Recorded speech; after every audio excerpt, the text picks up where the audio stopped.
This is ION Hong Kong with Key. And this is Harminder, and we'll be discussing the top news for the week involving Hong Kong and China.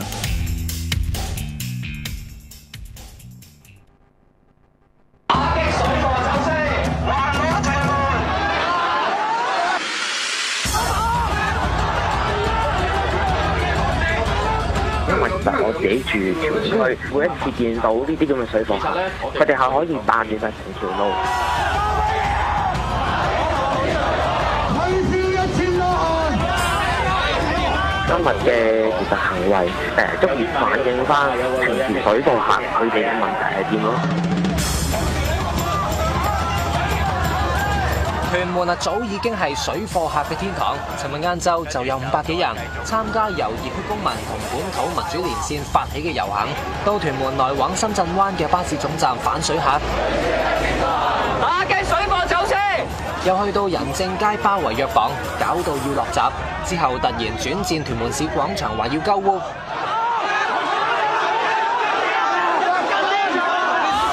卒之要舉紅旗同揮警棍喺商場噴胡椒噴霧，示威者再衝入屯門時代廣場。地產黨出嚟啦！又喺廣場2樓同警員推撞，總共至少噴咗3次胡椒噴霧。一啲嘅途人去嗌你幫啊，或者係類似黑警啊呢啲咁樣嘅事啊，咁當我上到去啦，咁我就已經見到講明嘅男子其實係已經被警察係撳咗落地下㗎啦。亦有個差人俾人圍毆受傷，坐咗喺地。警方一度封鎖部分樓層，唔准市民上落。夜晚7點幾，仲有個冒煙嘅藥水樽跌喺人群，最後由保安檢走，避開個公廁。幾分鐘之後，廣場對開嘅大會堂公廁外面有裝修物料突然起火，警方唔排除同示威有關，以涉嫌非法集會、襲警同公眾地方打交等等，拉咗9男4女。又話喺室內使用胡椒噴霧係迫於無奈同使用最低武力。查實警方亦都加派咗人手，喺同樣係重災區嘅上水站巡查，打擊水貨客。舊年就拉咗58個內地人，比前年跌咗6.5%。And welcome back to the second half. And as you could see from that clip there, that's what happened in a protest against parallel goods traders and the shops that supply them in Tuen Mun. Now, things got a little rowdy, as you can see, with cops discharging pepper spray and all that. And somebody who was there, we invited to be our guest on this half, and that's Richard Scotford, independent journalist, I guess you'd say, and writer? Independent writer, independent social commentator. And your website is chinaopeds.com. Yeah. All right. So, Richard, thank you for being on the show. That's okay. Thank you. All right. So, you just saw that clip. You were there. How would you describe what exactly happened? The picture types people very violent, right? Yeah, we have to condemn them, right? What would you say? No, not at all. The day was basically two halves. The clip is all mishmashed together, so it looks like the entire protest was quite rowdy as well. But actually, the protest was quite a formal affair. Mostly people did what the police told them to do. The police, they did actually cut the protest in half. So I was at the back end, and all the flags were at the front end. Okay. And that did upset people a little bit because it was a kind of like a break of trust. Because no one knew that was going to happen. The police cut and separated us for about half an hour. They didn't tell you guys what... No, we had no idea what was happening. So we were at the back. We were about maybe 200 people, and we were just isolated for a long time. And so that kind of What was their excuse for that, though? I guess their reason was, strategically for them, the group was a lot bigger than they thought.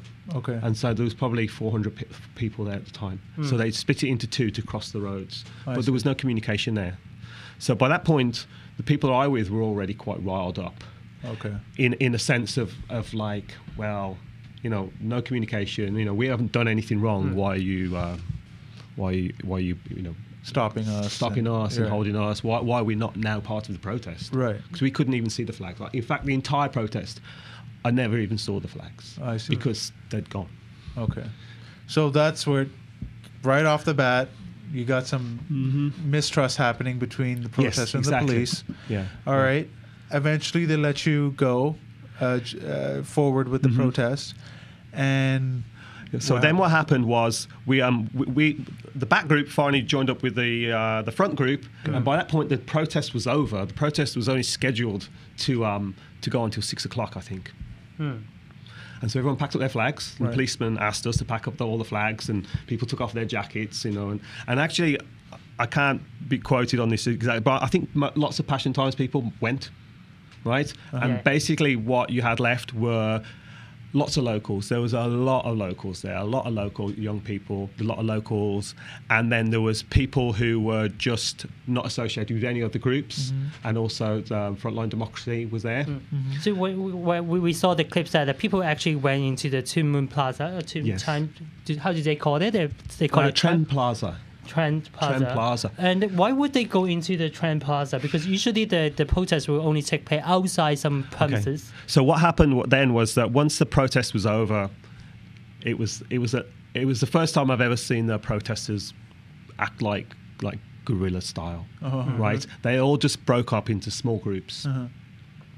And they all decided that they go to various shops. Okay. And there was no coordination. I think it was mostly led by the locals because the locals knew where the shops were. So they would say, let's go to When you say locals, you mean the Tuen Mun residents? Tuen Mun residents. Okay. Tuen Mun residents. But at that time, the Passion Times people, they already...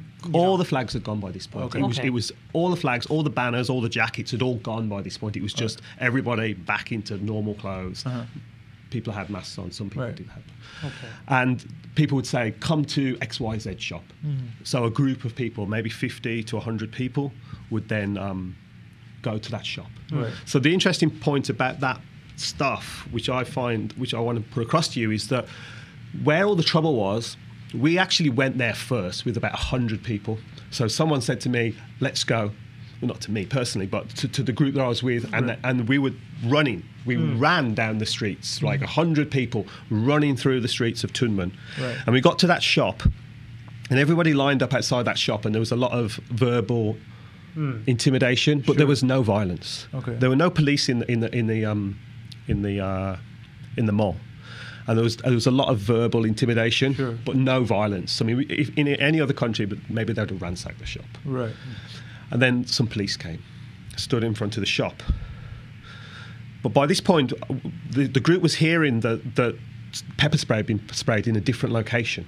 So we then left that shop. We left. This is Tuen Plaza. We left Tuen Plaza. So we'd been in Tuen Plaza with 100 people, and there'd been no trouble. We then went back to the street, and we found out that all the excitement and the pepper spray had finished. Right. So then the group then decided to go back to Tuen Plaza. But at this point, it wasn't 100 people. It was more like 300 to 400 people all piled into Tuen Plaza. Right. And where did these extra people come? Well, there was probably about 500 people at that march. I see. So the entire centre of Tuen Mun, which is quite a big square, was full of people, and they were going off in separate groups to different shops. So when my 100 went to one shop, there was another 50 at another shop, there was another 100 at another shop.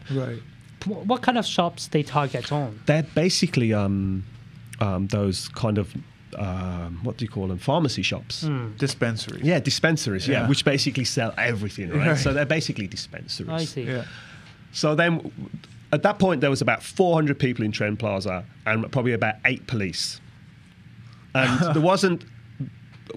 I stood downstairs for quite a long time, maybe 15 minutes, because I didn't know the layout of Tuen Plaza. And so I was scared of going up the escalators and getting stuck.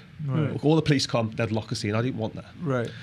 And then what happened was that I saw like 8 policemen come rushing in, and just up the escalators. So we were like, let's go, let's follow them. So I was directly behind those guys. I was like, the last policeman was me.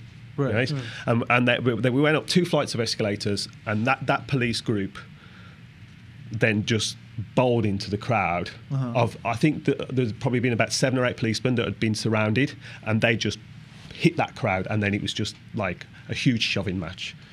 And the police were being pushed on the floor, there was people on the floor.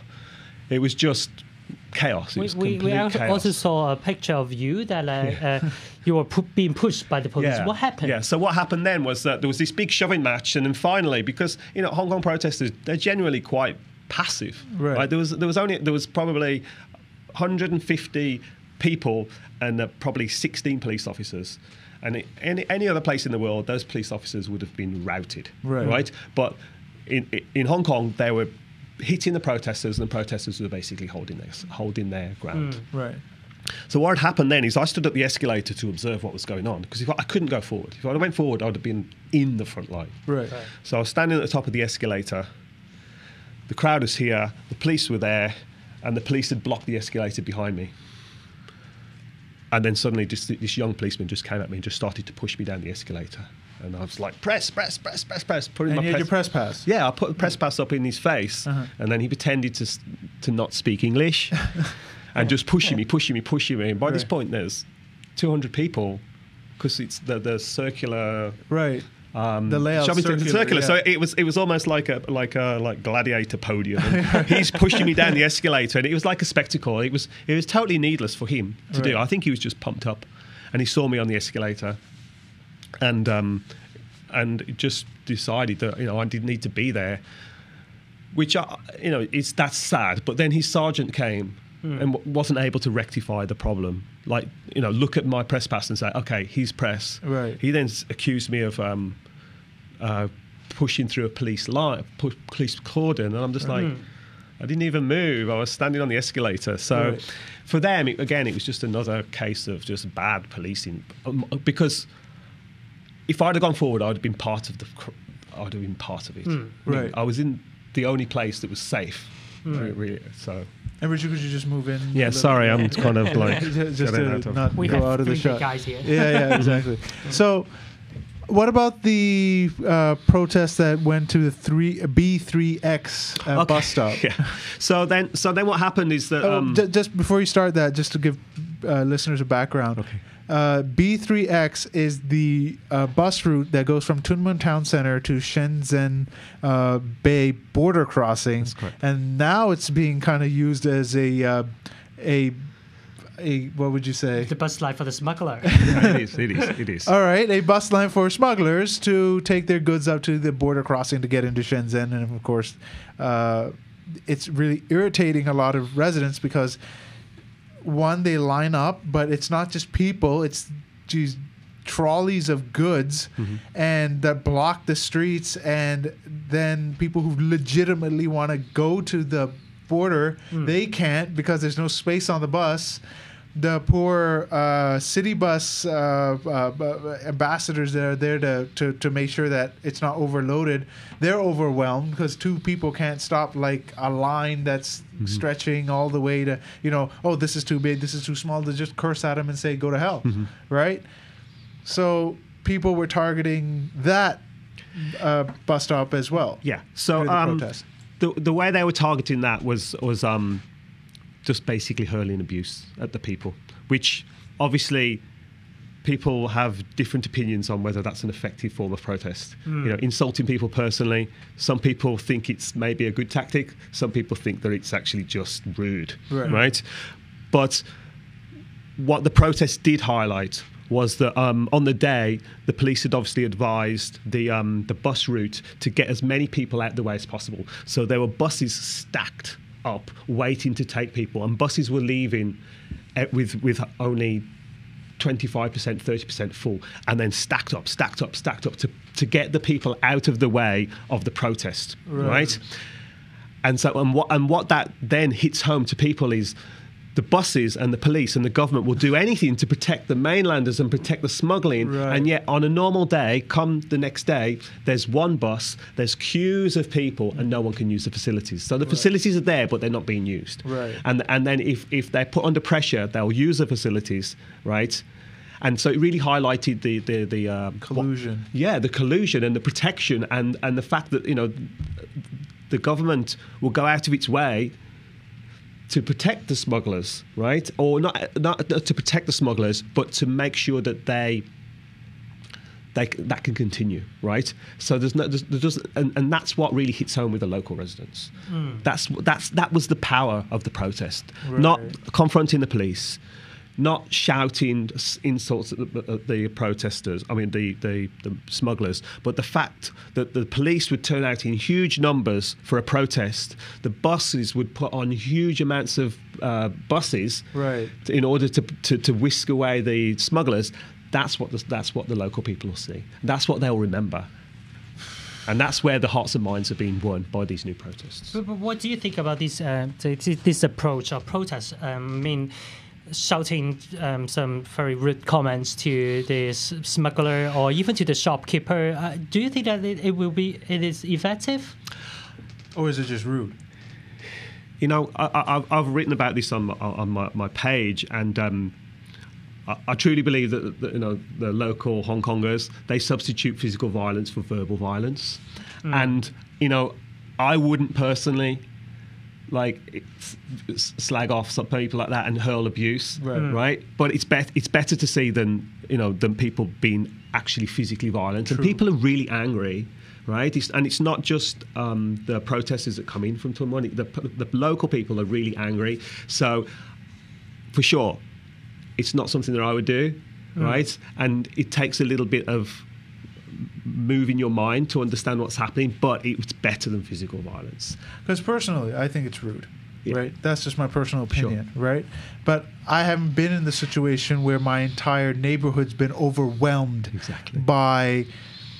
I don't know why people are so offended by this term, locusts, right? Because they've fundamentally changed the layout of their community to serve this alien force that's come in just to eat up their resources. I don't agree. It's discriminatory. It's not discriminatory when... But locust is discriminatory. I think so. The term is...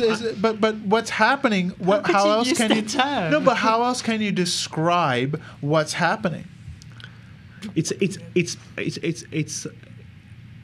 It's like a Borg force. It's like you must assimilate to what we do. Forget about your culture. You assimilate to what we do. But is that a better term? Is that more PC for you? They're human beings. Use the more neutral political correct term. Fine, I'll call them the Borg. But I think the difference maybe between the people who are at the Tuen Mun protests and the sentiment that you're portraying, that both of them are equally valid, right? But those people who attended on Sunday, they're done with being politically correct. They're not interested in being politically correct. They're interested in breaking down the doors of the social issues, and that's what they want to do. Right. So they're not intimidated by the police, right? They're not intimidated by the triads. They're not intimidated by the drugstore owners. They're not intimidated by anybody. They know they're there to break down the door and to amplify the message. I also read an article from Harbour Times, and it says that actually Hong Kong people, we are the traders, and why we are accusing these smugglers for doing the same thing that we have done before. Why did you have a problem with the British selling opium then? That's free market, isn't it? It's free market, right? It's free market, so you can't use that argument. It's a rubbish argument. Do you mean? It's like what the CCP styles its entire history on the fact that British were smuggling opium to Hong Kong, and then they'll turn around and it's just trade. No, it doesn't work like that at all. It's just like so to open up the opium. But opium and baby milk powder formula is different, right? Even that in powder form. No, not at all. Because even if you look at the history of opium, right, it's the social devastation that's the problem, right? Right. It's not the personal use, right? So baby milk or even opium. If you smoke opium, it's not that bad, right? If you chew opium like the Indians, which they'd been doing for millennia, it wasn't a big deal, right? Yeah. Whereas if you smoke it, it's incredibly bad, right? So it's the social devastation that was the problem with opium, not the thing in itself, right? We use opium in medicine all the time. Right. So again, like opium, baby milk, right? Obviously they're not on the same parable, but those type of things have a social reaction within the communities, and that's the problem, right? I think one of the law in PRC nowadays is that you are not allowed to import any baby milk powder to China. So basically what these smugglers are doing is against the law in China. And here. And here. And then it's not just baby milks. I mean, it's Ferrero Rocher chocolate, live lobsters, Pampers, Yakult. nappies. Yeah. It's not a It is. It's everything. Yeah, it's a consumption on an enormous level, right? It's a good chance to make money. You guys Okay, like to make money, right? The problem here, right, is that it's not benefiting the community, right? Because you could say exactly the same. You know, for the Hongs back in the 19th century, opium was a good chance to make money, right? The Hongs were getting rich very quickly, right? So they could turn around and say, "What are you complaining about? Look how rich I am. It's fantastic, right? More opium from India, please." Do you mean? So, and that's the nature is the same in that it's only benefiting a small group of people, but the devastation, the wider devastation to the community is the problem. See, right? I'm very free market. Don't get me wrong, but the thing is, I am not free market to the point where it destroys the communities. You see, that's where I draw the line. Yeah. Now, my solution is build malls along the border strictly for shopping. You can build No, because we can make money. Ultimately, right? What you're doing, you're still advocating for these people to avoid customs. Well, then right? what duty-free shops in the airport? Same thing. No, but basically, they need to set up some kind of line of trust in China. That's going to take. It's not going to take. Or drop trade tariffs that are on imported products. There's two ways to do it. Yeah, I think that would be better rather than just relocate the location. You know, let's take up a huge parts of the country parks and make a shopping centre. You know, we don't want that. Well, no, I'm not saying go for the country parks, but there are areas of ATV factory, ATV studio may be a prime real estate in a little while. I mean, if you want a free market, they could make money selling baby milk. They could. We said that in the first part of the show, actually. No, they're turning actually one area using old containers to make shops. Sure. Yeah, but then you have to look at the infrastructure, and then also what are the restrictions? How do you make these people go there and not go somewhere else? Right. Yeah. So because it's not going to look glitzy. The solution has to come from the customs area, right? The customs people have to start enforcing the law, right? The bus companies have to start enforcing their regulations. The MTR needs to start enforcing regulations. You know, the police all this time through Occupy have been talking about law and order, right? And basically that's all we've ever asked for is a bit of law and order, right? I mean, no one ever said that they were right to stand on the road. It was like, come and arrest us. Why didn't you do it? Why did it take you 79 days to do it? And it's the same in the new territories. They've just taken that same concept of law and order into the new territories. Let's get people to obey the laws, obey the regulations, and that would make a huge impact. Right, that would make a huge impact. It would make a start, but it would not end the problem. It wouldn't end the problem, but it would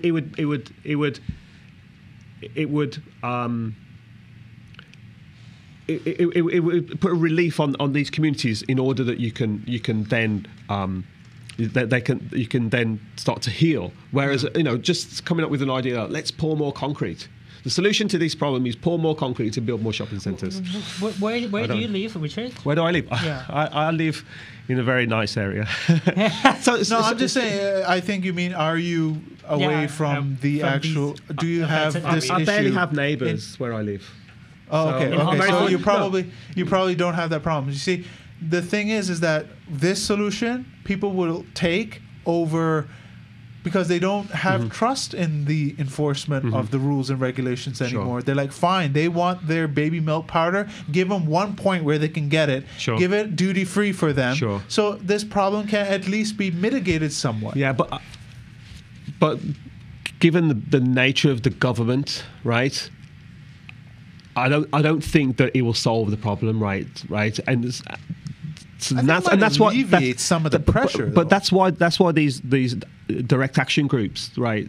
They're there and they're wanting to make the MTR enforce its regulations. They're wanting to make the bus companies, and that's why they put in specific pressure there, because they realise that will make the quickest release right? Whereas, if you turn around and say, oh, in 2017, they're going to have a shopping centre where everyone can go, people are just like, yeah, but what we'll know is eventually somebody will come with the plans and go, you know what, actually, we should make this into an elite residential complex. No. See, just like, it can't happen that way. But that's what happens every time. That's what happens every time. If it's going to be a shopping centre, it needs to stay that way. But that's what happens, isn't it? People look at it and go, yeah, I know we said this is going to be like a marketplace for mainlanders, but, if we look at let me use an example, okay? Having lived in Toronto for so many years, many Canadians go across the border to Buffalo. Buffalo is a, nothing town, to be honest. There's nothing there. But the shopping centers for the Canadians, they come across the borders to get goods they can't get from Canada, but they can get in the States, plus it's cheaper. Yeah. They built malls closer to the border to service them. It did not destroy the actual Buffalo community. But you have an accountable government, right? That's the problem. The problem is, that's what I'm saying, with an unaccountable government, are very you come polite with the too, great so, idea of building a shopping centre for mainlanders to buy baby milk, but eventually someone will look at, the developers will look at it and go, actually, why do we need to sell baby milk? We can charge X amount for floor space to build luxury apartments. Well, no, if you zone it strictly commercial, it has to stay that way. And the other thing that people are asking for is the two-way permits to be abolished. With, right. I mean, I have to say personally, let me just say, I'm not what's the word, like an expert on these issues. Right. I've only picked up these issues because I follow the direct action groups and I follow what they're doing. So when they first told me about 2 months ago that they were going to do this, I was like, why? Why not challenge the government? Why are you going to, isn't the fight with the government? Why are you going to Sheungshui? And I didn't have the vision that they had. They had a vision to go, you know what, we can make a political statement by taking on the smugglers and creating localist ideas, right? And so that was quite visionary of them, right? And they're all really young guys. So at the time, I just thought they were wasting their time. But as soon as I realised it was working, I jumped camp straight away. Like, you guys rock. That was such a great idea. Do you think that if they ever implement laws where they say it's discriminatory to against mainland Chinese, this kind of protest could be seen as, oh, you're discriminating against mainlanders. Now you might be charged under the, Discrimination Act of whatever. See, isn't that a danger? Do you think the laws will pass? I don't think that will. Well, pass. if it did, it's hypothetical. It would just be another nail in the coffin of Hong Kong. In that, these groups are really pushing local identity, and I think they've really tapped into something really good. I mean, the latest thing they're talking about is protecting hawkers, which I think is fantastic. Like hawkers.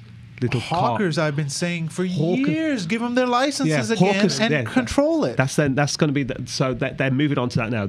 So finally, the little hawker trolley is going to be like the battle tank of democracy.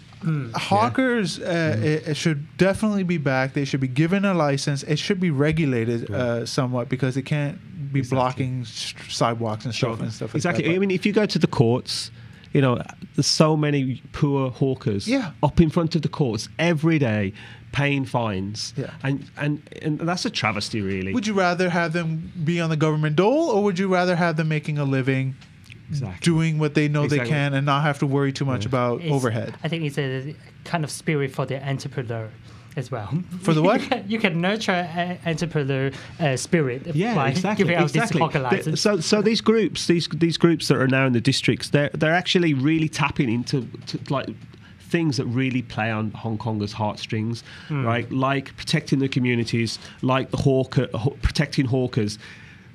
It's really, really clever politics, and it's also really clever local issues, right? And because it's going to come to a point where it's like, are you against the local people?